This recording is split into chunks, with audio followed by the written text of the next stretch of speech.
হঠাৎ করেই বাবার বাসায় গেলাম, আর আমাকে দেখেই মা স্পেশাল তার আয়োজনগুলো শুরু করলো। তো মা আমার পছন্দের পোলাও, মুরগি, ডিম এগুলো রান্না করেছিল, আর ভর্তা দিয়ে পোলাও আমার পার্সোনালি অনেক বেশি পছন্দের। তো এর জন্য সাথে কালি জিরার ভর্তাটাও করেছিল। আর দেখতেই পাচ্ছ যে খাওয়ার মাঝখানে একটা এলাচ চলে এসেছিলো, তো সেটাকে আমি সাইড করে নিলাম। তারপর আমি ডিমের কোরমাটা দিয়ে খাওয়া স্টার্ট করলাম, আর এটা এত এত এত বেশি মজা হয়েছে যে এটা দিয়ে আমি অনেকগুলো রাইস খেয়েছি। সাথে টমেটো আর শসা ছিল, তো এটাও অনেক বেশি মজা হয়েছিল। আমরা সবাই এটা দিয়ে অনেক মজা করে খেয়েছি। তারপরে ছিল চিকেন, আর আমরা চিকেন রোস্টটা পছন্দ করি, কিন্তু আজকে চিকেন মেইনলি কেটে রান্না করা হয়েছিল, অত বড় বড় মানে টুকরা করে রোস্ট করা হয়নি।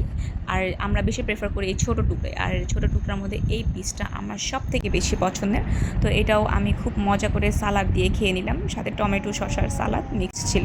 আর লাস্টে ছিল ফিরনি, আমার আম্মুর হাতে স্পেশাল।